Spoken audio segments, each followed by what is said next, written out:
It's football and other F words, and we got a lot to get to today as we talk Tennessee Titans training camp and the edge position review. Going to go real fast. My name is Zach Lyons at F Words Pod. He's Mike Herndon at Mike Herndon NFL. He's Stoney Keeley at Stoney Keeley. Brought to you by Bluegrass Beverages in Hendersonville, Tennessee, making you forget the night before for over 50 years. Make sure to join the Best of Bluegrass mailing group for special items that go on sale and exclusive access to events that go on with them as well. Bluegrass Beverages in Hendersonville, Tennessee. Football is back, so I wanted to get straight into talking about football. We have press conferences to talk about. We have all these interesting side topics and everything. And then, of course, we're going to end on talking about the edge position group. But first,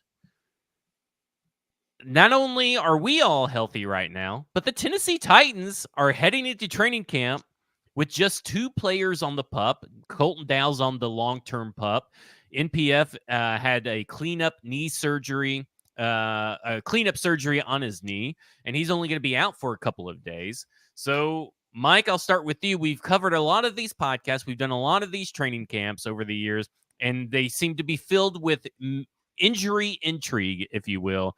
And while Harold Landry and Daniel Brunskill were not there today, everybody else was, and everybody else is healthy. I mean, is that just a sign of the times that maybe the injury luck is finally turning around? I'm not willing to say that yet. I want to say last year they were pretty healthy heading into camp. Now I think after, and they even may have been pretty healthy heading into the season last year, if I recall correctly. But I don't know. I'm not really willing to say that the injury bug is behind them until we see them get through camp at the very least, and maybe through a couple weeks. Stoney, did the buzzword of dynamic movement and stretching, did that get you going? Did that turn you on and make you think that, hey, those fancy words that mean very little and are very well known, those fancy words don't mean as much as what people are making it out to be? Well, I'll tell you one thing, Zach. I saved this joke specifically for football and other F words. I didn't want to drop it on the Hot Read podcast, but I think I need one of those devices that they were talking about that like measures the GPS movement and like tells them when a guy's about to redline. I need that for when me and my wife have a good date night and things, take up a notch. And she says, "Don't stop, Stoney, keep going." And I have a device to point to and say, "I'm redlining, babe. I gotta slow down a little bit." That's my takeaway from all that, the advent of this technology. Zach Woodfin's going to come out of the... not where I was expecting that to go. She's going to kill me. She's going to kill me for saying that on a podcast too, by the way. Yeah. But listen, I'm 38 years old. Rightfully so. I've gained a lot of weight since we started dating. Things are different now, all right? You got to approach it with a more analytical mind, and I think that's what I need to get my hands on some of that technology for. I like the idea that Zach Woodfin just jumps into the room and is like, "Hey, Stoney, you're redlining. You got to get out of here. You got to sit out a few reps." Yeah. That's what I need. Speaking of weight, T'Vondre Sweat, contrary to popular belief, did not look like one of the humans from WALL-E being carted in on a hover cart. I know that really pissed off a very small contingent of the media side of Titans coverage. But that really, between that and L'Jarius Sneed practicing, I don't know what Stillman's going to bitch about for 4 hours. So that'll be very interesting to see what kind of creativity he can come up with there. I'm sure he'll create some nonsense out of thin air. Probably Big Jeff being soft for 4 hours.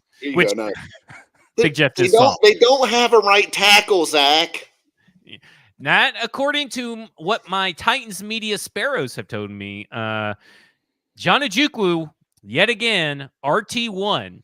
Titans media members are not allowed to say that are at practice to the public.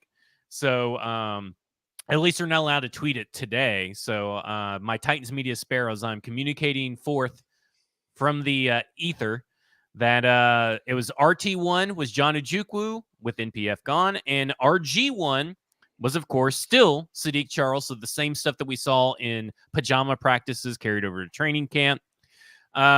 Zach, do you know real quick any takeaways on that? Well, I just want to ask real quick, do you know of any podcasts covering the Titans that might have mentioned that Sadiq Charles and John Ojukwu might be the starting combo on the right side? Well, I'm sure other podcasts will suddenly pop up and take all the credit. So they'll act like Just they're wondering. at first, kind of like what they did with the Josh Wiley tight end one take. But they heard it here first. In fact, they've heard probably about John Ojukwu longer than anybody from you, Stoney, over if they're subscribers at I love him. StackingInBox.com. So, but this has been a Pro Ojukwu podcast, but we were a little bit behind you last year. But this has been a Pro Ojukwu podcast between me and Mike.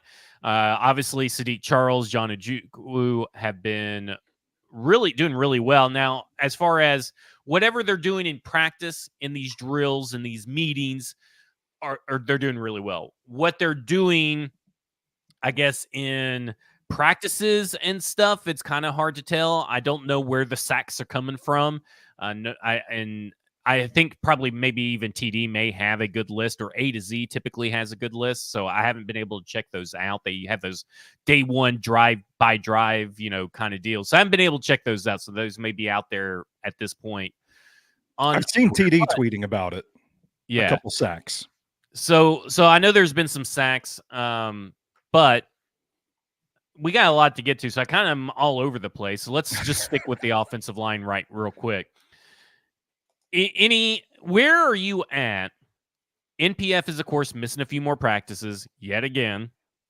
Now they're not considering it a big deal, but obviously it can be a big deal because that's not reps. You're not taking reps. So Mike, I'll start with you. Where are you at on how close the RT battle is between NPF and John Ojukwu? Because I'm not even going to include any of the other guys, because at this point, none of them has been able to unseat John Ojukwu. It feels like it's NPF and John Ojukwu who's clearly ahead of everybody else. I don't think we're going to be able to know at all what this battle really looks like until NPF is back in the mix. Because to me, he's still like the most physically talented guy in this group. I think Ojukwu actually, frankly, is close, because I do think he's got really good movement skills. He's got good length. Played really well at Boise State, obviously. So I think Ojukwu is a real contender at this point for that spot. But until NPF, who does have some skins on the wall, who did we go back and forth a little bit on NPF, right? That like his rookie season I go back and forth on NPF because his rookie season was not good. Like, it's not like he played well, but there was enough flashes of good play in there that I'm like, I still hitting into last year was like, there could be a good player in there. Now, if we're going to give like other guys the benefit of the doubt for having to deal with Jason Hoteling and Keith Carter and everything else like that, we should give him the benefit of the doubt too with that. So I'm at least intrigued to see what he looks like with Bill Callahan and hopefully healthy and everything like that. But until he's in the mix, I hesitate to really like put a lot of stock in the rotations that we're hearing from camp. I think, Ojukwu certainly is higher than what maybe we would have thought going into the offseason. But besides that, I think that's kind of all we know right now. Stoney, Mike Keith put him as a sleeper to watch, John Ojukwu. He mentioned John Ojukwu a lot on the OTP podcast. Did he get his name right this time? I'm not sure. I didn't listen to it. He keeps calling him information. I don't listen to OTP a lot, so this is secondhand information from an article I read. He keeps calling him John Ojukwu, and I listen to the podcast, and it drives me nuts. And get the man's name right. Maybe he just can't pronounce that W for whatever reason. And to be fair, Mike Keith is the last person on the planet that I want to start podcast beef with. I love Mike Keith. Could he be the one pronouncing it right, and we're all pronouncing it wrong? It's a silent W. And, he is with the team. You would think he does have inside sources that I would not have. So maybe it's a silent W. I don't know. There you go. But him talking about that, obviously you have, the Josh Wiley propaganda that keeps popping up all over Tennessee Titans website. He's featured almost every time they do something. Is there something to this John Ojukwu?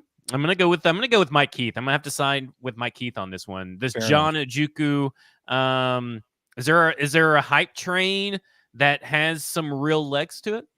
Yes, I would say so, and I will tell you why exactly. I think the differentiator between John Ojukwu and Nicholas Petit-Frere is the scheme that we presume that Bill Callahan is going to implement for this team. I think He looks for offensive linemen that are a little more powerful. I think there's going to be a little less zone, which NPF is kind of tailor-made for with his athletic traits, his gifts there. He's a great move guy. And to Mike's point, I think he's the one guy in this race that does have meaningful NFL experience at a pretty good level, at least for a few games. But what I think John Ojukwu has that NPF doesn't have is an element of power, an element of run through you, an element of pancaking the guy. There were instances of it on his tape at Boise State. And I think that length and that power that John Ojukwu has is what's going to end up differentiating him from NPF in the race. And I think with Bill Callahan and this scheme running a little more power, a little more move dude football, I think he's a better fit for what they want to do on offense. And I think as long as he keeps on this trajectory of doing everything that they're asking him to do, which is what Brian Callahan said of him in a media availability earlier this offseason, if he keeps doing that, I think he's going to be undeniable, and it's going to dig too deep of a hole for NPF to crawl out of. Certainly possible. I mean, 2 days. He needs to be out there quick. He needs to be out there quick if he wants to be a part of this battle, I think. I agree. Well, we'll get into some more practice news and notes and all that kind of stuff, but let's talk about some of maybe the press conference stuff that I found interesting, that you guys found interesting. I'm going to start with kind of like the Rand Carter. I'm not going to really rehash the Derrick Henry, he said, she said, all kind of that bull crap. Because, I mean, you can go listen to a football show, you can go to Stack in the Inbox, read thoughts on that and all that kind of stuff. But what I do want to do is focus on a different aspect of contract talk, and that is they had pretty much kind of confirmed yesterday that they have been talking about a DeAndre Hopkins extension. It's something that we haven't really talked about on the show, but has been a big talking point on a bunch of radio shows and radio topics for weeks now. Something that we kind of just said in passing and stuff like that. But he's identified a lot of extension guys, and one of those guys is Ryan Stonehouse, who is due up for an extension, and he is healthy. Some other guys that could be possibly extension candidates. I mean, they have a lot of contracts ended in 2024, by the way, but go ahead. Stonehouse is an extension eligible. An RFA, year, right? Yeah, that's what I'm saying. His contract's over in 2024. This is his last year of his contract. Besides being an ERFA tender or something like that. Yeah, he'll be an RFA, so they can effectively keep him for pretty cheap. They could, but I mean, just go ahead and give him an extension. I mean, why just fucking fool around? But I don't think they can sign the extension until after this season. I think you have to play 3 years. Well, that's fine. I mean, we're now talking semantics, and we've gotten bogged down in something that doesn't really matter. Because I'm not here to talk about the Ryan Stonehouse extension. I'm here to talk about other players that could possibly have extensions coming up. Jack Gibbons, who also probably falls in this whole category as well. But Sadiq Charles is a guy that is obviously fighting for a contract, an extension. And, I mean, obviously we don't know if he's worth an extension. There's guys, that kind of fall into that category. Tyler Boyd's kind of one of those guys and everything.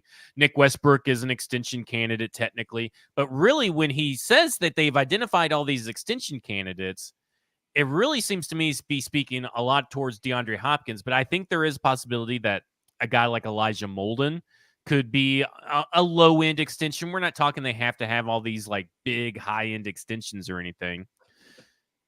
But DeAndre Hopkins, where are you guys at on he's 31? No, I think he's about to be 32, if I'm not mistaken, right? Beats me. You're asking the wrong guy if you want facts and information. He's already 32. He just turned 32 back in June. Yeah. So DeAndre Hopkins obviously still has something in the tank, right? Like last year, he was really good on a team with a really bad offensive line, which kind of trickles down to the wide receiver, and it can affect that too with a rookie quarterback, all this stuff. With T. Higgins likely hitting free agency, because I don't think Brandon Ayuk is going to hit free agency. I do think the San Francisco 49ers get a deal done. With T. Higgins likely hitting free agency, where are you guys at on DeAndre Hopkins? I mean, did you take what's known? If he stays pretty relatively healthy through most of the year like he did last year, and he has for most of his career, has been a relatively dependable, healthy guy. Where are you at on extending a 32-year-old wide receiver? Keep it in mind that he still has about $2 million a year in signing bonus. And then there is some guaranteed salary bonus that also has been prorated as well, it looks like up in here. So we're talking about roughly, I think, already $6 million needs to count for next year. So, Stoney, I'll start with you. Are you pro DeAndre Hopkins extension, or are you pro the unknown, the free agency in the draft? I am pro DeAndre Hopkins extension. I actually don't know if I've said that on camera this offseason, but I am more than okay if this team wants to go ahead and get a deal done to keep him here in Nashville for years to come. Why? Well, for one, he's already got the chemistry built up with Will Levis, and we've seen that through 2023. He figures to be a big part of the offense in 2024. You don't have to start over with a new guy like T. Higgins, and frankly, I'm not sure how much of an upgrade T. Higgins is over DeAndre Hopkins, other than just considering the age. I think DeAndre Hopkins also plays a style of receiver that ages gracefully in the NFL. He's not a guy that relies solely on his physical talent to just run by cornerbacks to get open. He is more of a technical separator, savvy route runner, knows exactly when to break. No, he's a salesman. He knows exactly how to flare his arm, turn his head, move his hips, move his feet to get a cornerback to bite, to break the other way, to get open. He's got reliable hands. These are things that I think are going to age gracefully for DeAndre Hopkins. He's already got the good rapport with Will Levis that we've seen. You're adding talent around him, and you think about the implications of what he could produce in 2024 compared to what he produced in 2023, when he was basically the primary target for this offense and there was nobody around him to supplement him with other pieces, complementary pieces, speed, that sort of stuff in the passing game. I think it's going to do wonders for Hopkins. I think he can still be productive for several more seasons. Why risk it starting over with a T. Higgins or somebody else? Just get the deal done and keep the man here. He seems to like Nashville. He seems to be having a good time. Why change things up? If it ain't broke, he gets, don't fix it. some alcoholic breast milk here in Nashville, according That's to right. his Instagram. That's right. And he's alive, so he must have drank it. So that's where I'm at on that. If you want to know what we're talking about, you have to go to his Instagram account to see the harem of women, of hippie women, that I've told him that if he doesn't drink their breast milk, he will die. Mike, where are you at on the extension? I love DeAndre Hopkins. Think he's great. I would not want to give him an extension before the season. After the season, if he continues to play well, absolutely would be up for talking about bringing him back, extending him in that time period between the end of the season and mid-March when he would officially become a free agent. But I wouldn't want to commit money before the season. I mean, we're still talking about, yes, he's been healthy, or he was healthy all of last year, but the 2 years prior to that, he had some injury issues. He was banged up, that kind of thing. He is 32 years old now. I just think you kind of let it play out on almost a year-to-year basis at this point with him. And if you can keep getting good stuff out of him, keep it going. But I just don't think – I mean, he's not going to break the bank next year at age 33 entering free agency. So it's not like you can't re-sign him next year. I don't think that's an issue. I mean, maybe you make the argument that, well, committing to him now, shows faith in him and shows, and motivates him to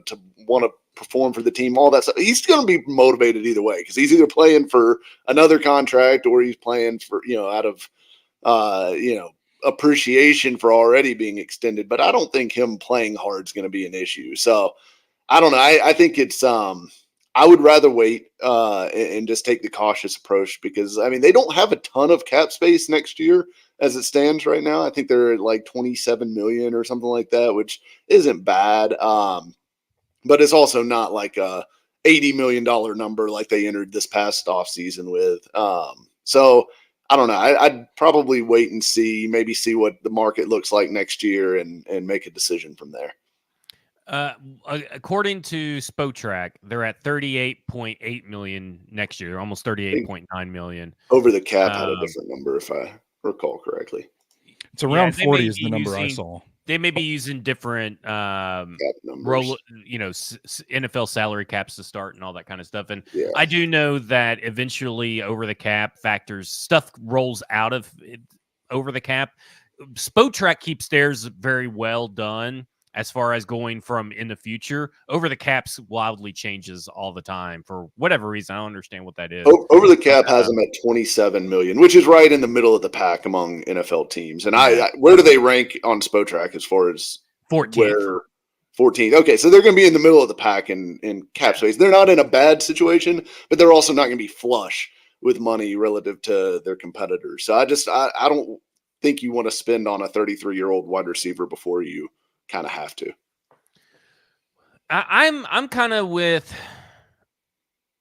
I'm a very much a build in the future kind of guy, but I understand the DNA of the Tennessee Titans and the wide receiver position being constantly in flux, and I like the idea of safe DeAndre Hopkins.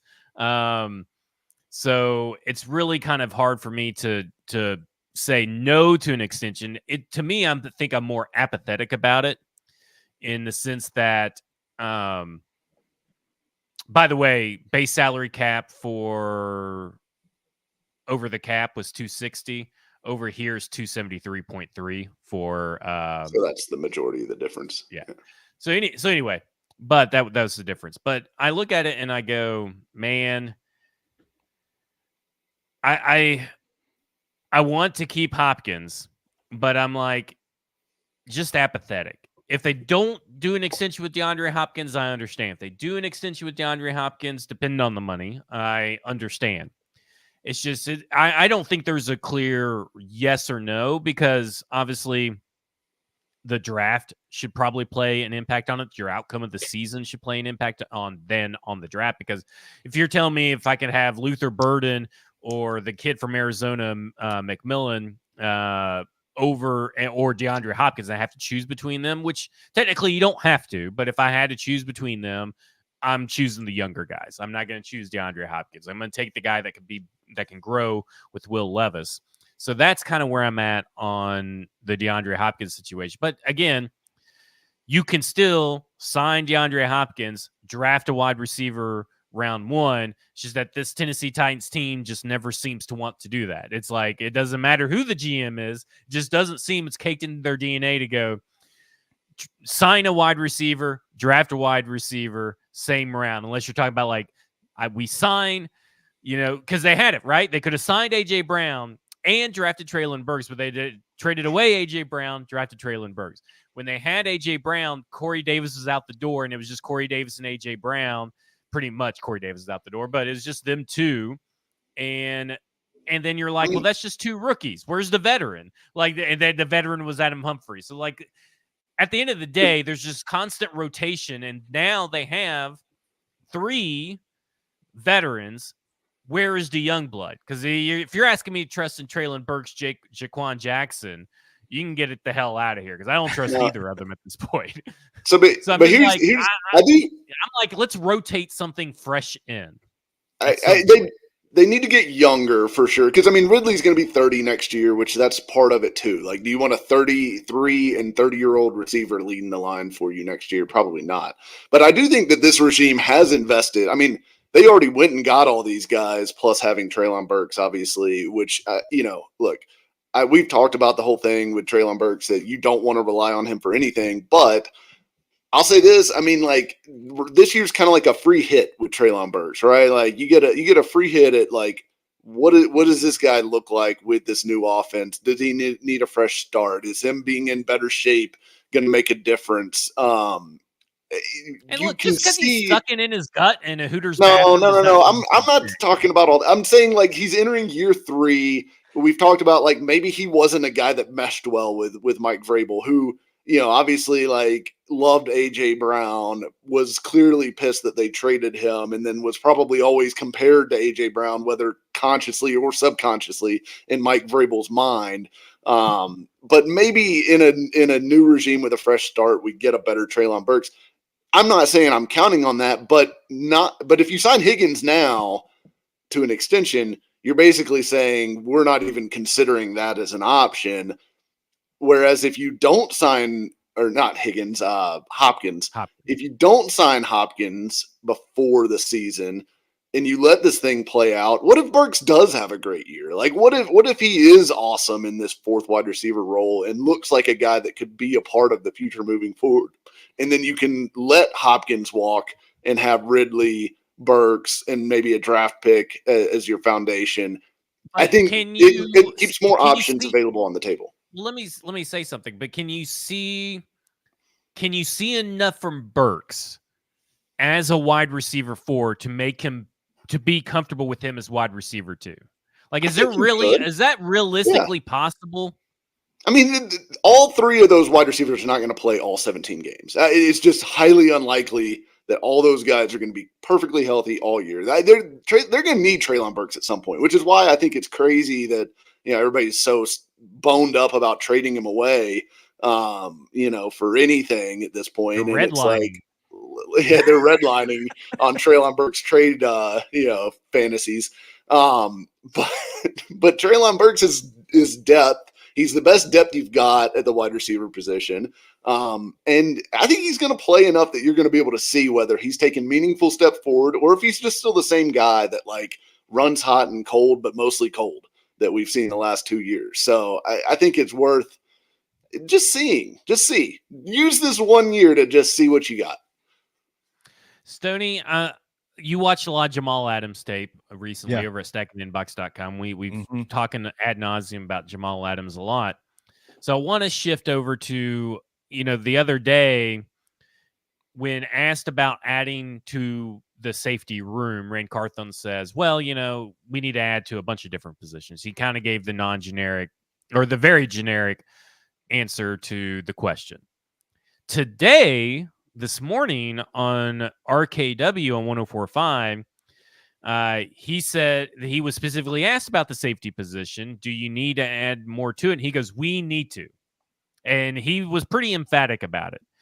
Fast forward a couple of hours later, Jamal Adams kind of lets it slip that he's been talking to Quandre Diggs, who I mean, we all kind of know that he's been talking to the Tennessee Titans. I would assume they've kicked the tires on Quandre Diggs, asked about his asking price, such as et cetera, et cetera. And he goes, I'm trying not to pressure him. So that means that there is like an offer.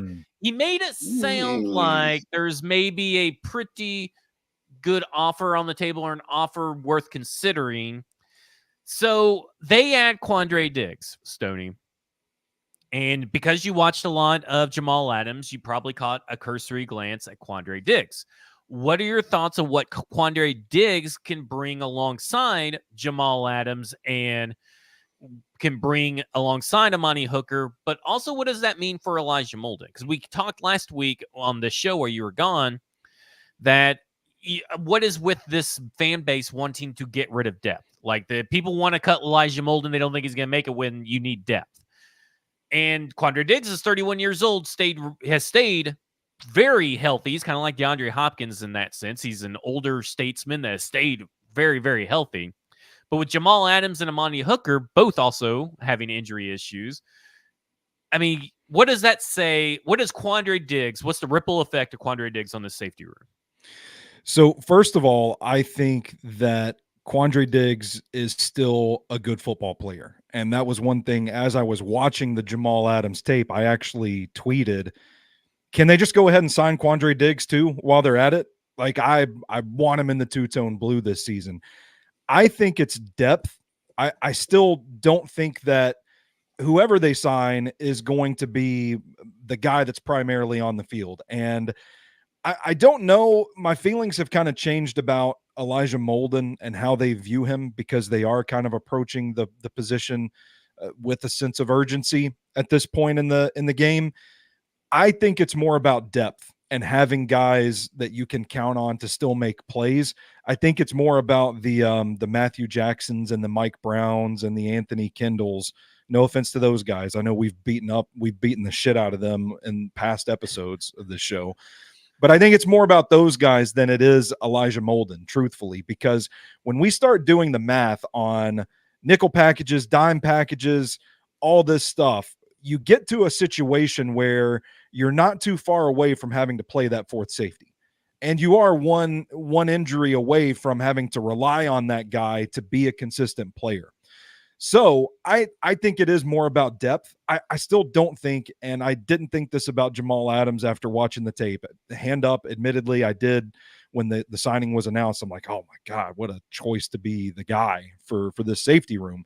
But you watch the tape and you think there's no way anybody in their right mind is going to ask him to hang deep with some of these guys. He's got a specialized role with the defense. You don't Presume think that they're it's going to line him one-on-one with Tyreek Hill? I don't think so. I don't think so. And if they do, I don't think we have to worry about He's as Denard fast Wilson. as advertised, though. That's what's Well, out that's on Titans yeah. media. He's I as saw fast I that. as mean, advertised. what are we advertising though? He ran 4.56 out of the combine when he was Touche. 21 years old. Touche. Yeah. So I don't think he's going to be the guy, and I don't think Quandre Diggs would be the guy either. What I think he can do that Adams can't, and how he would be a nice complement to the safety room, is that he is a little rangier. He can play a little bit deeper. He still has more of an element of speed, straight line, raw speed that Adams has, and he's particularly impressive because of that aggressive mindset that we've seen in these other defensive backs that they've brought in. Like Quandre Diggs is still a guy that's going to crash the play, make the tackle. He's very sound in that regard. And I thought Rand said something interesting in his press availability the other day too, before training camp started. Just kind of a little note in passing about Hooker. Just said something, he can play both positions, talking about free safety and strong safety. And when I was going back and watching some of the tape from the Titans 23 season, doing the Jack Gibbons film study for Friday, I noticed they put Amani Hooker at linebacker a lot more than I realized they did. So what I think it's about is having four guys that you can trust to fill a role on the defense when called upon, and having a little bit of depth beyond relying on guys that have very little NFL experience. So I'm not too worried about it. I still really like Elijah Molden. I'm not ready to pull the plug on him yet. I think they're adding supplemental pieces in that rotation. Yeah. I want to get into, because we got so much to get into. So I think that covers Quandre Diggs pretty well. So I'll say Mike, I disagree. You and gotta say that, something about Quandre Diggs. Why you gotta say anything about Quandre Diggs? Because I think Diggs is immediately their best safety to me, like above Amani Hooker. Better than Hooker? Immediately their best safety if they sign him tomorrow. Oh man, you're a hater. I'm not a hater. I think. Okay, I mean, how many Pro Bowls does Amani Hooker have? I don't know. How many does I don't even know how many Quandre Diggs has. Quandre Diggs has 3 in the last 4 years. Well, good for him. Good for him. He played on a really good team that has really good recognition and visibility. He's a good player. Yeah, he's a good player. So is Amani Hooker. No, Amani Hooker's fine. I'm not hating him. I just think you hate him. He's a very good player. It's very clear you prefer a 50-year-old to Amani Hooker. So I thought it was interesting that he talks about, him and Anthony Robinson both talked about kind of rotating the roster. They're going to be it seems to me that they're going to be churning out the roster fairly quick in the coming weeks. They're going to give a guys a lot of leash, but it does seem that they're talking about the 7th spot claim, on the waiver wire and all this stuff. And they're talking about, we could do this, we could do that. We're going to be looking around. We're going to be talking to teams saying they got an excess of one position. We have an excess at this position, which I don't know what position that is, that anybody's going to want anything from, but sure, whatever. So I guess maybe some like Quentin Bohanna in quotation marks, trade for some other version of Quentin Bohanna on another team. And so, Mike, how much roster movement do you actually expect compared to years past? Because John Robinson and Mike Vrabel did churn it out. And last year, the roster kind of was stagnant throughout the offseason, like training camp-wise. But John Robinson was a big churner of that bottom of the roster. Yeah, I would imagine we see quite a bit. I mean, it is beneficial that you've got that 7th overall waiver claim spot. You have a decent chance to get some guys that maybe you highly value that do get cut for whatever reason, whether it be just depth or numbers or not, a good fit or whatever with other teams. Look, you're not I think we've all got to be realistic about what the waiver claims are going to be. I mean, we're not talking about you're going to find a starter out there. You're going to find a guy that can be like the 4th or 5th guy in that group that is better depth than what you currently have, which is not going to be that hard to do. You're going to find slightly better Mike Brown. Yeah, you're going to find a slightly better Mike Brown or a slightly better, I don't know, Rashad Weaver or or Thomas Rush. Like these are the kind of guys that are going to be like you're going to slightly upgrade on those guys. You're not The getting cap casualties, because the salary cap is so high, the cap casualties are rarely there in the summer. Like we went through that whole list a couple episodes ago. I read a whole list to Mike of the cuts that were made in like June from July to August, and they were just like a bunch of nobodies. I mean, it's just bad.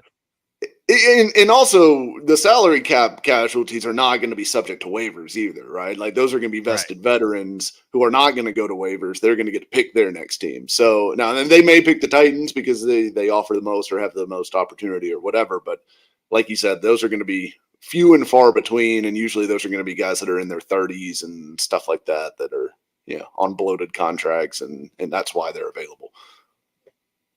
Let's see. Let's just get into it. It's sweat time. It's time to sweat it out. We haven't talked about T'Vondre Sweat a lot on this show. We hardly ever mention him. He's the least important person on this team. Nobody ever talks about T'Vondre Sweat anywhere. But we do need to talk about T'Vondre Sweat. And I want to start with this because I meant to mention it last week, and I off air, I told Mike I told Stoney about it. He was on a podcast, which, by the way, is one of the worst produced, chaotic podcasts I've ever watched. And it was like an hour and 40 minutes, and 10 of those minutes was no audio whatsoever, just video, no audio, and they kept it in. I can't remember. Your description of that podcast sounds exactly like the maiden voyage of what ultimately became this podcast that happened at your house when we'd all been drinking for a long time and just went downstairs to record. It was friends from high school. They have a podcast, which I think maybe focuses on video games, probably on times that he wasn't there. But he was the week that he was doing his youth football camp. He brought his two brothers. He came on the show, brought two of his brothers, brought another kid who I think is his little brother, but I couldn't really place if he was or not, but he was a kid that was at the camp. And then in the middle of the podcast, two people just walk in, and we have about 8 people on the podcast and 3 mics. So it was pure chaos. And to be fair, most of the time, yeah, go ahead. It did seem like it probably would have been really fun to have been in the room for that recording. Oh, yeah. Probably not great if everybody had a mic. Like, if everybody had a mic, that would have been a great... Because they were asking questions, but nobody could hear each other because they were all talking across the room and over each other. It was nuts. There were a few tidbits from it that I thought was interesting.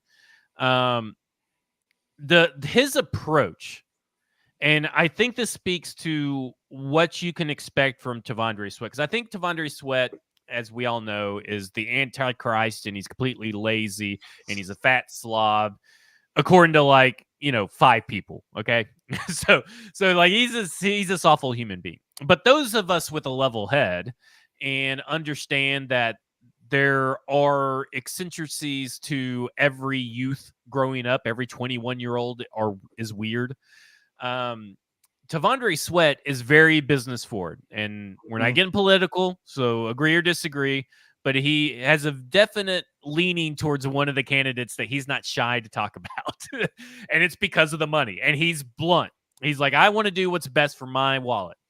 And one of the things that we talked about on this show and that they talked about on the press conference after drafting T'Vondre Sweat is that Brian Callahan said, we made sure to emphasize that being out of shape, being overweight affects your wallet.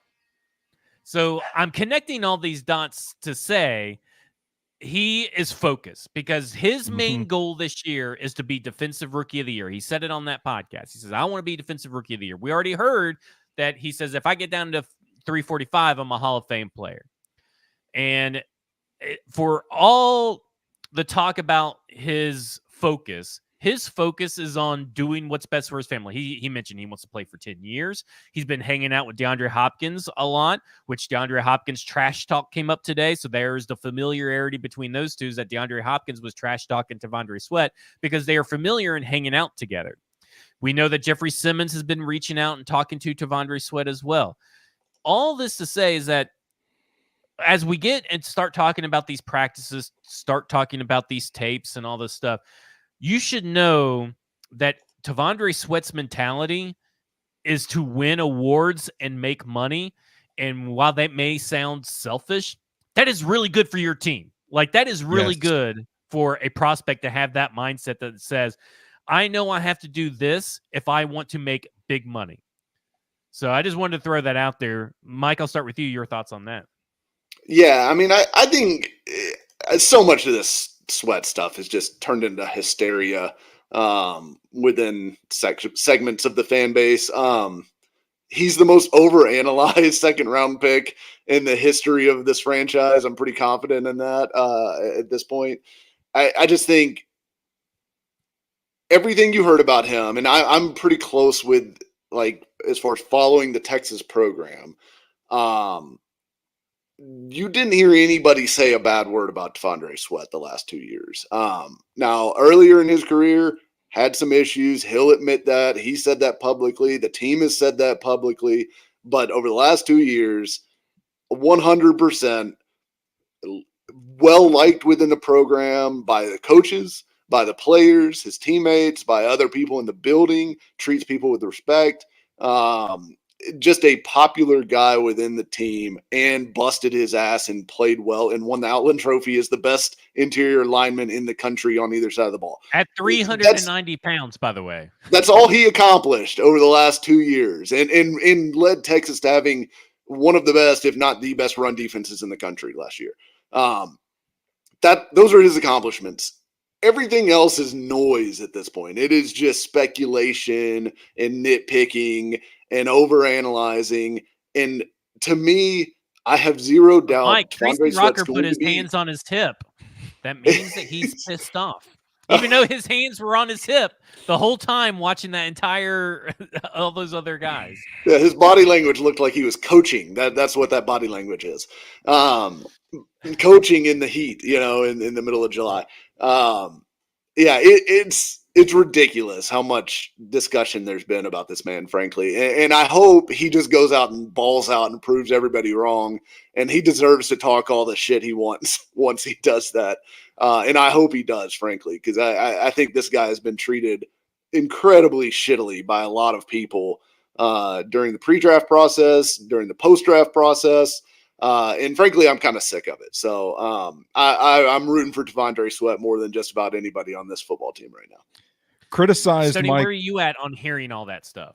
I'm fucking sick and tired of it, man. I mean, it is. He's criticized by people that, mind you, to add to what Mike was saying, probably didn't go back and watch a single fucking down of Texas Longhorns football tape from 2023 to see what this guy is capable of. I love T'Vondre Sweat.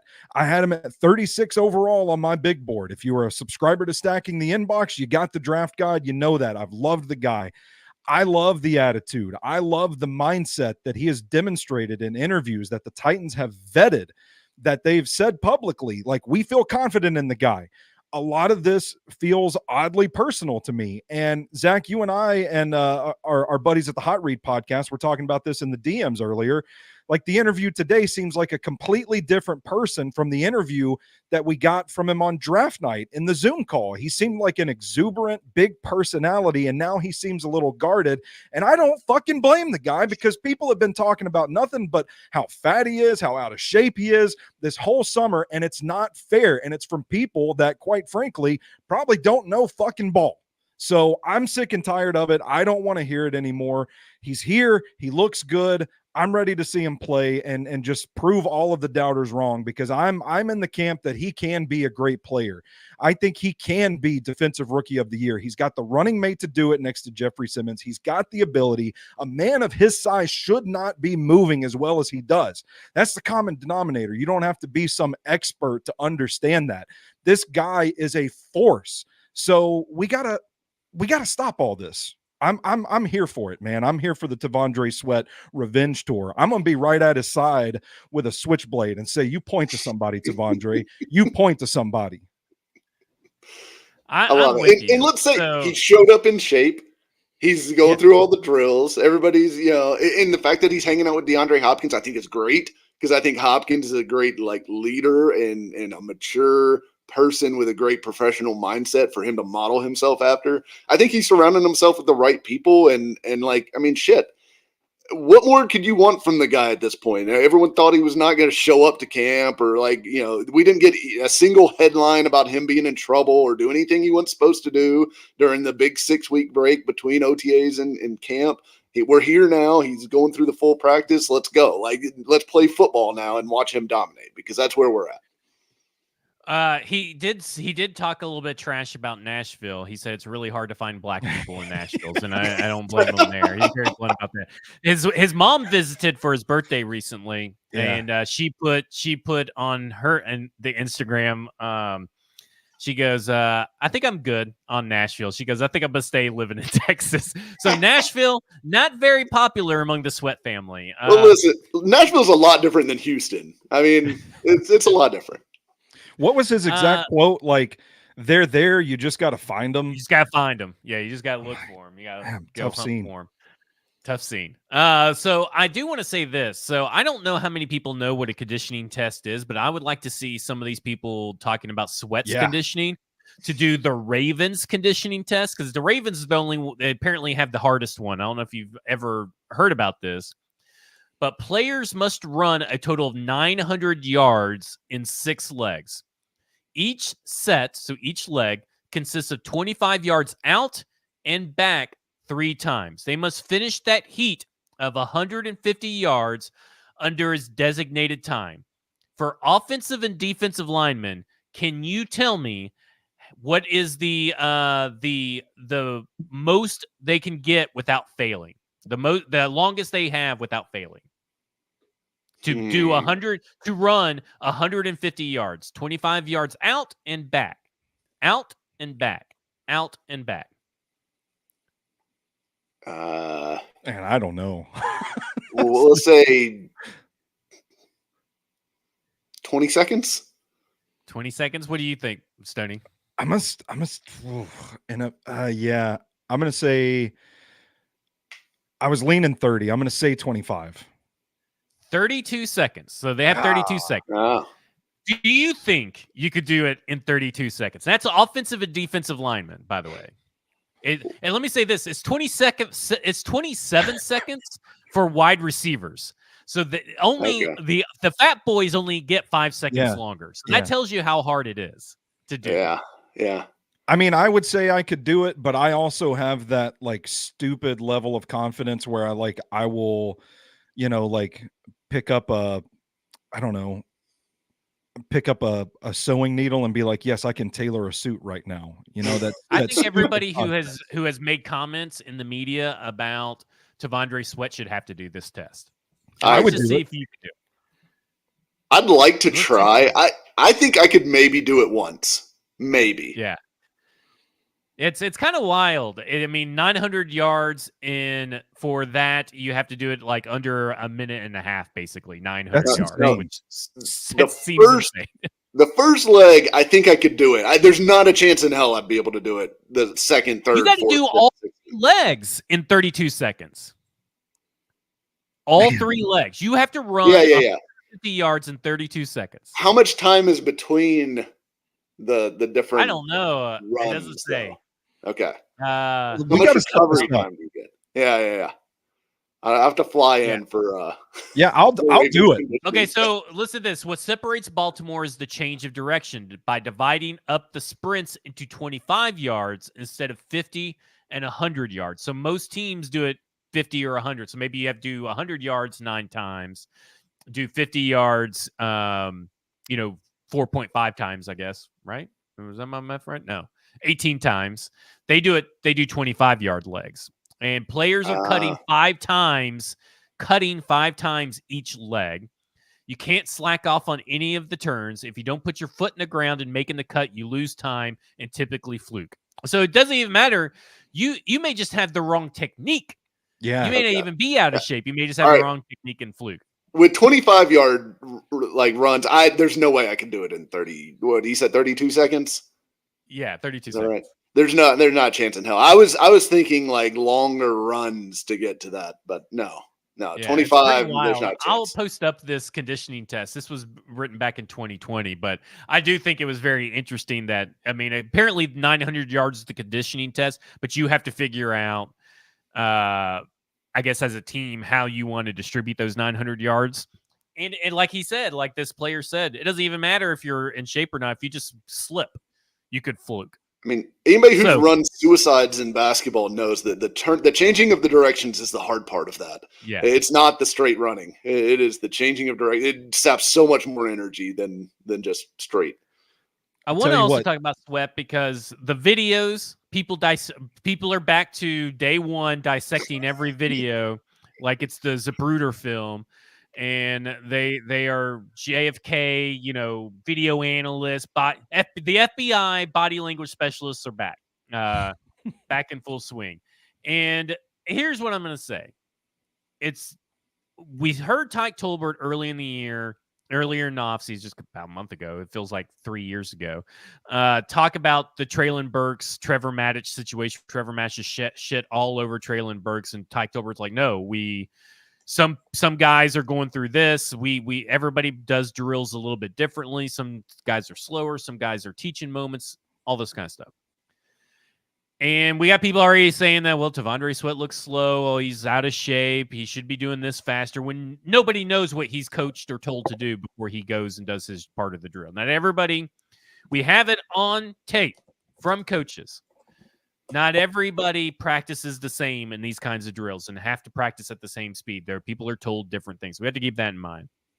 And also, nobody here, I mean, in general, it's kind of like when Quincy Avery got onto Sal last year about the throwing mechanics thing. Like, you guys don't have to analyze every freaking film and everything to make a sweeping declaration. Let's let the game play out. Let's watch the games and let's do it from there. I don't mind someone saying, oh, that looks pretty good, or maybe he needs to drop his hips, or maybe he needs to do this. But like making sweeping statements is where I get into it, and then acting like someone is out of shape or they're doing the drill wrong and all this stuff. Because let's not forget the infamous Derrick Henry video that gets shown every year of him fucking up, stepping over the bags or whatever. So again, just a kind of like a PSA. If you're not there, maybe you shouldn't be trying to analyze all the videos. Like, that's just kind of where I'm at on it. But I want to use that to jump into Sweat, where I have two pieces of information about Sweat's practice in team drills, because that's really what matters. And I'll start with what Sam Phelan has written on his notes from the first practice over at A2ZSports.com. It looked like a rough day for the Titans offensive line. There were at least 5, maybe closer to 10 run plays that would have been shut down for a loss of yards during the full team period. Tennessee's defensive front got consistent penetration. Mike, you talked about T'Vondre Sweat being in the run defense.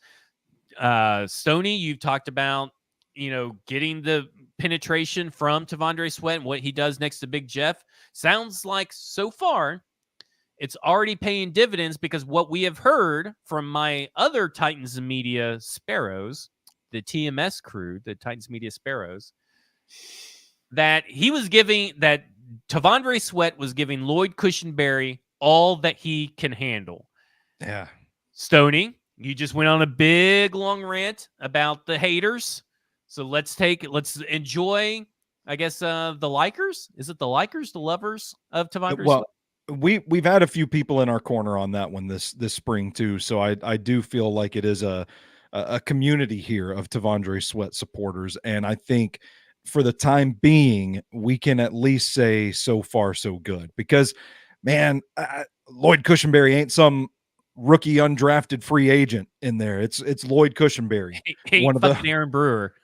Yeah, it ain't Aaron Brewer. It's Lloyd Cushenberry that he's in there winning reps over. And I think that is incredibly encouraging, because this is also a guy that didn't get a lot of run in OTAs and minicamp, and he's showing up on day one being a menace, which we know he can be. Yeah. Yes. Mike, what are your thoughts? Cushenberry was the 4th center in the NFL as voted by NFL executives and coaches in ESPN's recent polls of those guys. yeah, it's not nothing that Sweat is out there day one of training camp pushing him around. And that's, I don't think it's a slight at Cushenberry. This is what Sweat did to everybody. This is what Sweat did to everybody in college. He did it to Alabama's offensive line. He did it to everybody's offensive line. He did it to Oklahoma's. He did it to everybody. He is a monster. He's immovable when he wants to be. And I think he's going to be like, look, we've talked about it. I think he's motivated. And I think people do not realize how good this guy can actually be. I just don't think people appreciate him. I retweeted a video that I just randomly popped in my feed on Twitter last night from Greg Cosell, talking about looking at T'Vondre Sweat's college tape. And he said his tape was so much better than Jordan Davis's. The Jordan Davis that went, nine overall? That's the kind of player, that's the kind of tape he has. I just don't think people realize it. I don't know if it's just the stats or if people just have this vendetta against him for whatever reason, but I don't think people realize how good T'Vondre Sweat actually is, which is crazy considering he was the best player on a defense that was one of the better defenses in college football last year, and went to the college football playoff. So I don't know. I don't know what more he needs to do to prove it, but I think you're going to learn about him soon. I wish Lloyd Cushenberry had been, available to the media, because I bet he would say something like, "Dude's a lot faster. Dude's fast for that size. His speed really took me by surprise," because that's really what it comes down to, is that people just don't understand just how quick 365 pounds coming at you at that speed, just how much of a handful that is. And that it was a handful when he was at 380 to 390 coming in that speed. And that's why he won the Outland Trophy. So now he's 25 pounds lighter, a little bit stronger, a little bit more focused, probably a little bit meaner. And there you go. So we're not here to take a victory lap in or anything like that. But just want to say that so far so good. I think you put it correctly in that so far so good, Stoney. Just real quick, 2 other rookies that had really good days today. Well, I don't know if JBL, Jarvis Brownlee, had a good day today, but I do know that he was playing on the outside a lot. He wasn't playing on the inside. He was playing on the outside a lot, according to my Titans media sparrows. So I thought that was interesting. And then Jalen Harrell, and this is from A to Z Sports Nashville. Jalen Harrell was everywhere during team period at Titans training camp today. Former Michigan Wolverines outside linebacker forced a fumble, had multiple quarterback pressures, and saw action against first-team offense. And that's with Harold Landry out. So it was presumed to be Arden Key and Jalen Harrell with the first-team defense in that spot. And I'm sure Jalen Harrell rotated in and out with maybe someone else. But Jalen Harrell was, I guess, 4th person up, not everybody's favorite guy, Tommy Rush. It was Jalen Harrell. Well, but this gets us into third. He would have been ahead of Rashad Weaver, right? We don't know. It just says. I mean, because there could have been times where the first team offense saw Rashad Weaver and Jalen Harrell, or Rashad Weaver and Arden Key. It just says he saw action against the first team offense. But that brings us into this conversation about the edge group, and one of the biggest questions out there is, where does the fucking sacks and pressure come from on this defense? We're talking about they lost in total players that are not on this defense anymore, 19 sacks. Not including the rookies that maybe have signed. They're getting roughly 8 out of the new defenders. So we still got about 11 sacks unaccounted for, which is close to what Danico Autry left on the table with 11.5 last year. Now, I don't know why Stillman put it as T'Vondre Sweat's burden to carry, that he has to replace the 11.5 sacks. But I think that's where I kind of want to jump off from, is that everybody talks about, well, who's going to replace 11.5 sacks? And I think the more I talk about it and think about it with you guys, and we discuss all this stuff with various people, is that there's going to be about 7 people that make up for that, because this Tennessee Titans defense is going to blitz more than it ever has under Mike Vrabel, because Mike Vrabel's never been a team that's been top 10 in blitz. and he's typically been at the bottom, and that's been fine because they can generate pressure with 4. And sometimes when you can generate pressure with 4, that's better.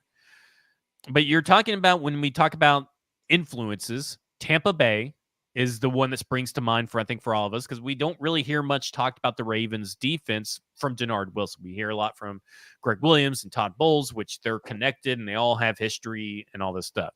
So just real quick, 2019 through 2023, the Tampa Bay defense, that's Todd Bowles' defensive coordinator, then as head coach, they were top 10 in blitz rate and top 5 in 4 of those years and top 3 in 3 of those years. So they were top 10 every year, but they were top 3 of the years and top 5 4 of those 5 years. So that's a lot of blitzing from the Tampa Bay defense.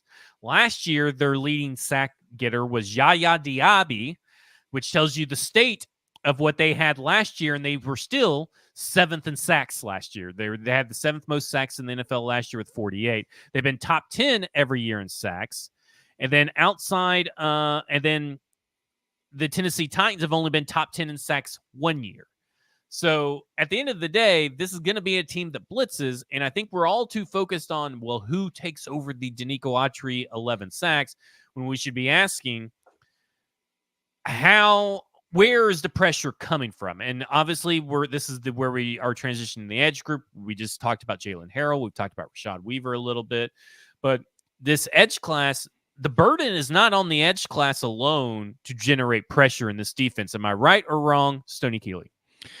I think you're right on that, and I think it is a matter of personnel. I love Harold Landry to death. I think, man, it's his 7th season. Like, Father Times comes for everybody at some point. Like, watching his tape in 2023, it felt like he was a little rockier getting out of his stance. Like, maybe the closing speed was starting to slow down a little bit. He's still a really strong, bendy pass rusher, strong hands, really good, smooth cross inside.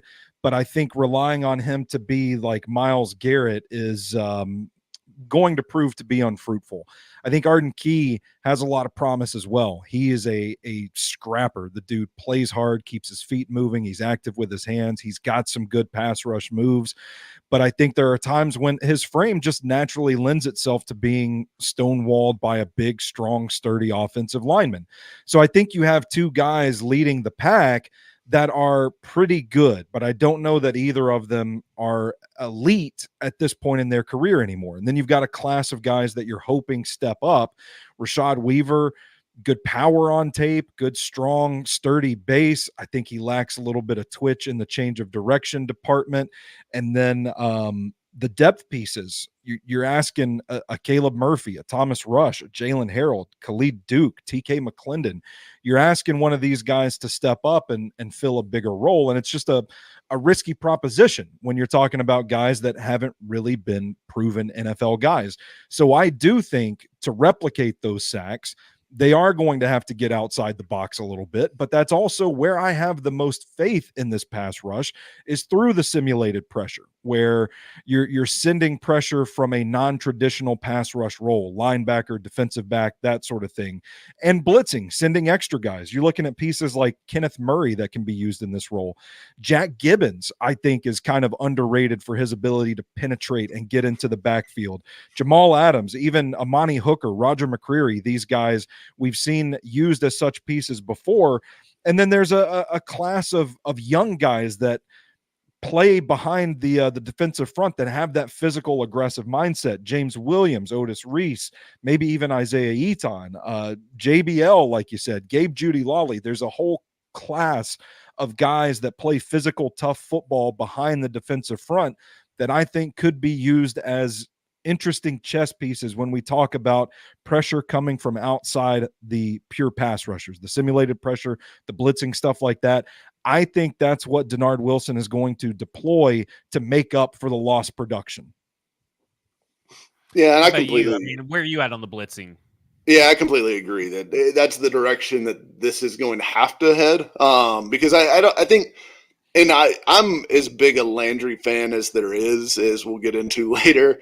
And I think he is primed to have a big year, because I think some of the slowdown we saw from him last year was directly related to the ACL. And I think if you look at his back half of last season, he put up some of the best advanced metrics that he's put up in his entire career over the back half of last year, and then ultimately ended up with 10.5 sacks. I think 8 of those came in the last 9 or 10 weeks. So he was averaging about a sack a game over the back half of last season. So I think he's going to be your leading sack guy most likely, but I think he is a good fit for this defense because he's not like a Myles Garrett. He's not going to just line up and beat your tackle over and over again, but he's great on stunts and twists and all kinds of different, blitz techniques or blitz schemes that you can throw. Because you could even bring him off the ball. Like you don't have to line him up off the edge for him to be effective.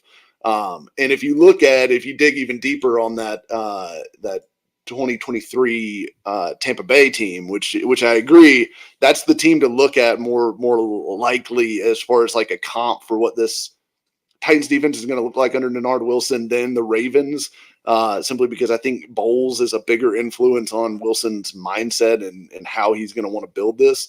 But Yaya Diaby, who, by the way, I was a huge fan of coming out and had him as one of my guys on my pre-draft article last year. So I'm taking a victory lap here on Yaya. But after Yaya, it was 7.5 sacks. You go down to safety Antoine Winfield with 6 as their next leading sack guy. Vita Vea, nose tackle at 5.5. Joe Tryon-Shoyinka, the other edge rusher at 5. Levante David, Shaq Barrett, Elijah Cansey. So it gets, it's just a little bit of everybody, right? Safeties, linebackers, edge rushers, defensive tackles. It's going to be all of that group. And I think, you could throw in some Roger McCreary as well, who I do think is a good blitzer. L'Jarius Sneed is a good blitzer for his part as a corner. Not that you want him to do that all that often, but every now and then he's certainly more than capable of contributing in that role. I think it's going to be a little bit of everybody, and it's going to be the scheme that has to generate the pressure, not the players, more often than not. I think Simmons can win one-on-one. I think Sweat can win one-on-one to some degree. I think Landry can occasionally win one-on-one, so can Key. But none of those guys are dominant forces as pass rushers, not even Simmons. Simmons is good. He's the closest thing they've got that you need to pay attention to, but he doesn't take over games. He's not Aaron Donald. At least not on a consistent basis. He has flashes here and there, but you wouldn't be saying that if you weren't blocked already. No, true. Well, now that he can't see this, I'm free to say what I really feel about Jeffrey Simmons. He's a dog. No, he's awesome. But he's not like a take over the game kind of defensive pass rusher in the way that like Myles Garrett and these other guys we're talking about are. So I think it's got to be scheme over players to generate the pressure, plus the back end. And I think the corners being able to press, disrupt timing are going to be a huge part of this pass rush, being better than they were last year if they are going to be better. And I'll say, whether it's Denard Wilson or Rand Carthon, tip of the cap for this Titan staff recognizing the limitations and grabbing players that can help in this aspect of the defense. Yeah, definitely. Well, let's talk about Arden Key for a second, because this has been a question that me and Stoney has been. What do you were talking about Jack Gibby, but you were watching tape of Arden Key in preparation for this, and we were talking about Arden Key. You started talking about Arden Key's frame, and about the liability of him and being on defense. For the run plays and how maybe that is, part of it. And so I went through, I was like, well, his frame can't be that lean, can it? Like that rare. And it looked like it. You said it looked like it. So I could start going through the edge run defenders on PFF. I started going through them and looking at them. And the closest there was Alex Highsmith, who was roughly the same weight, which is 240 something. But he was like 6'4", 243 or 242, and Arden Key is 6'4", 242, so it's about an inch different. That's the closest one. Even Jalen Phillips, who I thought was super skinny coming out of college, has 20 pounds on Arden Key. He's ripped. So, Mike, this was a question that I put out to my Titans media sparrows to ask Arden Key or Tracy or Ben Bloom or even Brian Callen. They have not asked this yet, but it's a question I'm going to pose to you because me and Stoney have already kind of talked about. But he can't add enough weight to overcome that. I mean, we're talking about adding 20 pounds of muscle. Okay, so and saying that. Is that like how much can they fix the issue of his run defense? Because that is why he got called situational. And granted, they can still sign another player. Something that Rand Carthon talked about this morning on his stint with Ramon, Kayla, and Will was like, we're going to give some run to some of the young guys and see what they got. Because he says every year you hear of a pass rusher that just came from out of nowhere, a young pass rusher that came from out of nowhere. Why can't we be one of those teams? In response to adding a player there. Does not mean that they're going to like hitch their wagon to Caleb Murphy all throughout the year, but they're saying, let's give some guys some run. And if we're not seeing what we need, maybe we go get a Carl Lawson or something like that.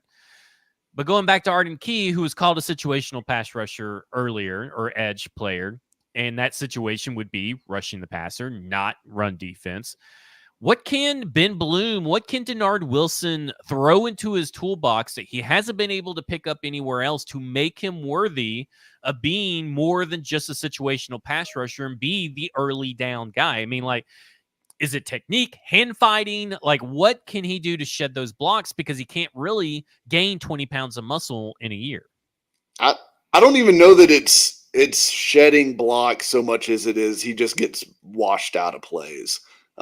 He's just not able to anchor against these bigger offensive tackles coming downhill at him. And that's just, it's a leverage problem for him because he is 6'5". He is a pretty long guy. I think his wingspan is like close to 7 feet, I want to say. But he was only 238, I think, coming out of LSU. He's always been on the leaner side. He looks lean. I just think he doesn't have the body mass of a Denico Autry, which is why Denico Autry was handling most of those early down edge reps in this defense last year, and then kind of kicking inside to rush on third downs and things like that to get Arden Key away from having to do that all the time. I mean, look, there's a reason that this guy's been in the league for 6 years, and last year was the most snaps he's ever played at 63% of defensive snaps. Before that, he'd only been at 63% once before as a rookie. And then the previous 5 years or 4 years, he'd been at like 37, 45, 35, 41% snap rates. I think that's what he is. And that doesn't mean he's not an effective player. It's just, he's got to be used in that role. And that's my concern, is that they don't have that guy right now who can take the early down reps off of him and be effective. Now, if Jalen Harrell emerges, or, Tommy Rush or Caleb Murphy or what's the guy? I think one guy to keep like an eye on for some of this stuff would be like Isaiah Eaton, because I think his body type is like an early down kind of elephant end. It makes a lot of sense. I think they've got to find somebody to fill that role. And if not, I think you got to go like get a Carl Lawson. I think Emmanuel Ogbah just went off the board. I think he went back to Miami. So that's a major hole in this defense right now, because I mean, Harold Landry's not a huge end either. He's good in run defense because I think he does play with leverage. He's a little bit shorter, so he's got some advantage there over what Key is at 6'5". But that's a problem to me, and I don't think he needs to be that guy in an ideal world. Let me ask you, Stoney. I mean, how much do you think coaching changes? We don't know if they're improvements or not, but these coaching changes, scheme changes, the way that stuff is being taught differently, mistakes that are being corrected until they are actually corrected. The stuff that the players themselves are saying. Yeah. How much of that can actually help Arden Key? I mean, or is it just like, hey, a spade's a spade. He just is not going to be a great run defender, but maybe we can make him not to be a terrible run defender. I will give Arden Key credit for this. I watched 4 games this week, kind of preparing for this show. And there were so many times that I watched a rep and thought, why does why does Mike Vrabel keep putting him in this situation? I forget the left tackle for the Falcons name, forgive me, but he's a good player. And you'd watch Arden Key go speed to power on this guy, and Key plays hard, man. I'm telling you, like, he's a scrapper out there. And you'd see him like throw everything he had into his speed to power move, and the left tackle just wouldn't budge. And so situations where these big guys get their hands on him, it's just the rep is over. And while he's good and active with his hands, I think he needs to get a little more consistent in batting those down. But from a coaching perspective, if you're going to put a guy like Key on an island with a big left tackle that you probably know the result of what's going to happen on that play before the ball's even snapped, you've got to add pressure behind him. Because in that situation, at least you know Arden Key is going to fight. Even if he's stopped, he's going to keep his feet moving. He's going to keep trying to wiggle and get around that guy. He's going to be preoccupied. So why not send Jamal Adams right up the gap there? And there were instances when I felt like Shane Bowen and company weren't doing that. And to be fair to them, it might have been because they felt like they needed every body possible in the secondary because the pass defense was so terrible. But you can see a path where Key can be effective if they pair him with one of these blitzing pieces that we've just talked about. I also saw a play in the Browns game where Jeffrey Simmons, right off the snap, just gets the left guard on skates and just drives him back in the pocket, and Key crosses inside around him to create that interior pressure. And I think that's a good use of his athleticism and speed as well. If you pair him with somebody else, I think he can be a highly effective pass rusher. And I think he's got the energy and the heart that you want a leader on your defense to have. You've just got to find him some complementary pieces and use them in smart ways to get the most out of the guy. And I think that Denard Wilson and this defense predicated on pressure and extra pieces and supplemental pass rushers, I think it could be the key to unlocking him. No pun intended, by the way. I like it. No.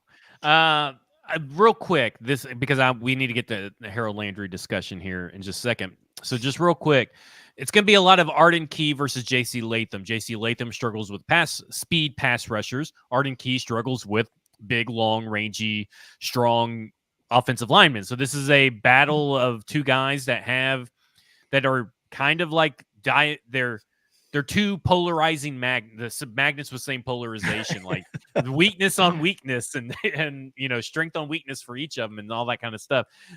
How important it's practice and everything, but how good is it to have like this iron sharpens iron, even for a vet like Arden Key to have to figure out ways to get around someone like J.C. Latham, which he has traditionally struggled to get around, but also good for J.C. Latham. Like, it's a very rare opportunity to shore up weaknesses for two players. I mean, what are your thoughts on that? Yeah, I think it helps, certainly. I think last year, I think everyone left training camp thinking Arden Key was about to be a breakout star, and it turns out Andre Dillard was just awful. So there can be some lessons that are not learned correctly from training camp, obviously, but I think it will help because I do think one thing that Key does well is kind of set up that speed rush and then hit with an inside counter move. And that is one of Latham's weaknesses, from his game. So I think him being able to work against that, somebody who does that pretty well, I think will help him. And it should help Key too. I mean, it's harder for me to say it's going to help Key because Key's been in the league for 6 years. He's played and practiced against all kinds of different tackles at this point. But I think Latham might benefit from it more so than the other way around. I think Key getting reps against a guy that has incredible grip strength. J.C. Latham is one of the things that I loved about him coming out of college. I just talked about it a moment ago. When dudes got their hands on Key, it was a little easier for them to wash him out of a play. He's going to get reps all summer long going against some of the strongest hands in the draft, some of the strongest hands you can have for an offensive lineman, and he's going to be getting reps practicing knocking those down. All right, Mike, we have the time to do it. And No, Stoney, dear. do you have to get off at 2:30? I do have to No. get off at 2:30. Yeah. Well, you just if we're going through this and we're not there yet and we're not done yet, you could just Gotcha. leave. It's nice having you on the show. Thank you. I have a list of 44 edge players. Now, some of these I know you're probably going to say that Harold Landry is better than. So, I mean, I don't expect Harold Landry to come in at 44th or 45th or anything. But most of these guys, I would say 37 of them to 38 of them had better pass rushing productivity than Harold Landry last year, according to PFF. And they all played at least 200 snaps. Pass rush snaps, by the way, not just total defense snaps, 200 pass rush snaps. So I'm going to name them, and you're going to say yes or no. Harold Landry's, or they're better than Harold Landry. Okay. So Okay. yes, Are we they talking are about better just than Harold Landry. this upcoming year? For this upcoming year? How do you want to define it? Like, I mean, because I could see. I think yes. Who do you want for this coming? Who do you think is just a better pass rusher? Like, I mean, I think that's just in general that means the same thing. I think because we're not doing career achievement and stuff like that. No, I mean, the career achievements, but like, who do you think is actually better than Harold Landry right now? Like, who is the better pass rusher? Who's the better edge? Okay, I'll try Micah to Parsons. get that. Oh, better, clearly. Bryce Huff. Better. Oh, Trey Hendrickson. Better. Josh Allen. I'm not calling him Josh Allen Hines or Josh Hines Allen. Better, but not by a lot, actually. Okay. Nick Bonito. No, Landry's better. Don't sleep on Nick Myles Bonito. Garrett, obviously. Yeah. Dante Fowler. Landry. Okay, I figured so. Nick Bosa. Bosa, clearly. Yeah. Khalil Mack. That one's had a close, great actually. year. Now, I'd still go Mac, but it's getting closer. Okay. Yeah. T.J. Watt. Watt. Andrew Van Ginkel. Landry. Interesting. I mean, Aiden Van Ginkel's not like a true edge. He's very productive, but he's not like a true edge. Aiden Hutchinson. Hutchinson. Tyquan Lewis. Landry. Bradley Chubb. Landry. Oh, you are. Yes, because of the injury stuff. I don't think Chubb has been Chubb in. Oh, yeah, because Landry's never had any injuries. Okay. Well, Anyway, he's had exactly one injury in his entire career. Josh Uche. Landry. Really? Josh Yeah, Uche's been Uche's really good. Well, he's like, so Huff is like a high end, like he's the best of the Uches. Or maybe Uche is a discount Huff. But Is he Uche the is head like, of the he's table? a rotational guy. You can't play him you can't play him Bryce like a Huff, head starter. of the table, the Uches. Yeah. Malcolm Kuntz. Landry. Will Anderson. Anderson. Odafe Owe. Landry. Interesting. We'll put that one over here. Rashawn Gary. Gary. Zadarius Smith. Landry at this point. Yeah, I know we're both been big Zadarius Smith fans, but I think I would have to say at this stage I probably would choose Harold Landry. That is a tough one for me to admit, though. Greg Rousseau. Landry. Interesting. Baron Browning. Landry. Yeah, I figured so. Jalen Phillips. Landry still. Interesting. AJ Espinoza. Landry. Max Crosby. Crosby. George Karlaftis. Landry. That one's close. John. Yeah, you think it's close? I think it's close. I think Karlaftis is good. I think he's good too. Jonathan Grenard. Grenard. Jonathan Cooper. Landry. Daniil Hunter. Hunter. Dorance Armstrong. Landry. Okay. Montez Sweat. Sweat, yeah. Yeah. Boy Mafe. Landry. Alex Highsmith. Landry. I think if you put Landry across from TJ Watt, Landry would be putting up crazy numbers. Yeah, Fair point. Right. Except for Landry needs Bud Dupree. Okay, John Franklin Myers. Landry. I'm kind of surprised. I thought you were a John Franklin Myers guy. I do Joey like him. Bosa. I'll take Landry at this point. Oh, interesting. Joey Jermaine Bosa's Johnson. gonna play 6 games this year. Jermaine Johnson, close, but I'll take Landry. Yeah, I would too. Brennan Graham. Landry. By the way, all these players were ranked higher on PFF than Harold Landry. As far as what this pass is rush grade or PRP, pass rush productivity. Okay. Yeah, productivity. Yeah. Okay. Hassan Reddick. Reddick. Okay. That I think that was the end. All these guys are going to be after him, but there were various injuries and stuff, so they weren't on the list or whatever. Okay. DeMarcus Lawrence. Landry at this point. Brian Burns. You know what? I'll actually say Landry here. I think Burns is good. A liar. You're just. I think Burns is good, but I think he's a little overrated. So we need to be trading Harold Landry for what Brian Burns got traded for, is what you're saying. Maybe. Yeah. Cam Jordan. Landry. Von Miller. Landry. Matt Judon. Judon, actually. Uchenna Nwosu. Landry. Okay. So you have Landry is the 17th best edge rusher, is what you have pretty much have said. Yeah, I think When that's in totally reality, he is the 29th best edge rusher. When you talk about living in reality and productivity and stuff. I don't think so. Well, if you talk about productivity, I mean, he's 12th. He's 12th in sacks per game over the last 3 years. Oh, man. Even but if I just you wanted to see how high you actually had him. Because I do think you're wrong on Chubb. I think you're wrong on Jalen Phillips. And I think you're wrong on... Oh, wait a minute. Sorry. Brian Burns. You actually have him at 18th. I forgot. I accidentally moved Hassan Reddick over in the wrong column. But you have him at 18th. I mean, Jalen Phillips yet to break 8.5 sacks in a season. I mean, he's still young, and he did it quicker. He did it quicker. 3 years. Better sacks He's than been in the Harold league Landry. for 2 years. Hey, I've got to bounce. Well, that will do for us. Can I get Go my ahead. one more thing in and then bounce? Yeah. One more thing. Go You're ahead. talking about. We're going to close it off anyway. The waiver wire and player additions.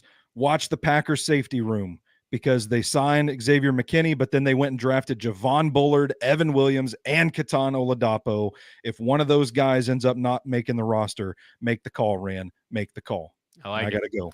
That will do it for us. We got Harold Landry, according to Mike. He is the 18th best pass rusher in the league. I think that's totally according fair. According to me, he is the 29th best pass rusher in the league, which is probably more actual what the NFL feels is probably where he's at. So I'm feeling pretty good about that. But that has been a productive show. We talked about it a lot. I know there's a lot of people almost as productive out there as now. Harold Landry. Yeah, just remember what I said about DeAndre Hopkins and Tavondre Sweat hanging out and why they were talking shit to each other, because they've been hanging out. And don't get overblown, because now Jim Wyatt has put in there that a couple of vets were razzing Tavondre Sweat for being tired, which is pretty normal. And then he follows that up with, a lot of players were really tired. Admittedly, it was a really tough day. But vets hazing rookies is pretty normal in the league. Of course, it's taking a negative spin in the Tavondre Sweat hate cycle. That is a few accounts on this on Twitter and stuff. So I'm going to stay out of it on Twitter, even though it's really hard for me to do. But Mike, what you wrote an article over at podcarsky.com. You did a headline and an under the radar story for every position group. Which is really hard, because I don't think this Malik Willis, Mason Rudolph thing, I think it's a total farce that there's an actual battle. And then you had to write about it as an under radar storyline. But what else would you put under the quarterback spot? Because Will Levis is the big story. So I don't blame you or anything on that. But it's a really good article. You did it for every position group, paulkarski.com. So make sure you go see that. On stackandinbox.com, we're going to have, I think, Jack Gibby this week. Stoney left, but he fully admits and is committed to the point that they are trying to red pill us, fool us into thinking that Jack Gibby is a starter. they're red pilling us, and he breaks down the tape and Jack Gibbons for Friday's Second Inbox Film Friday. For Bluegrass Beverages, who is our sponsor, 50 years in Hendersonville, Tennessee. Get all your liquor from over there. But for Mike, I'm Zach, and for Stoney, this has been Football and Other F Words, and you have just been effed.